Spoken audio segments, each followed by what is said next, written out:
Okay, you want to know about Vietnam, so I can tell you about visas. There are two types of tourist entry permits for Vietnam, depending on your country.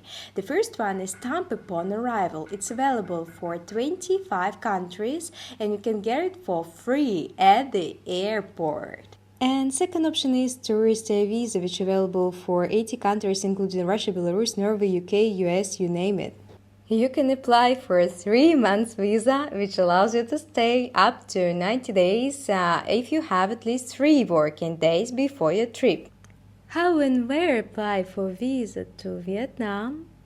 To apply, Deva, you need to go to an immigration office website. Ken, what are you doing here? Motorcycles. And fill in the form. It can take you around 1 or 2 or 4, even more hours because sometimes there are glitches, especially while payment, and you will need to start it over again. And my suggestion is to use notes to save information. How to renew your visa to stay longer? Watch in my next video.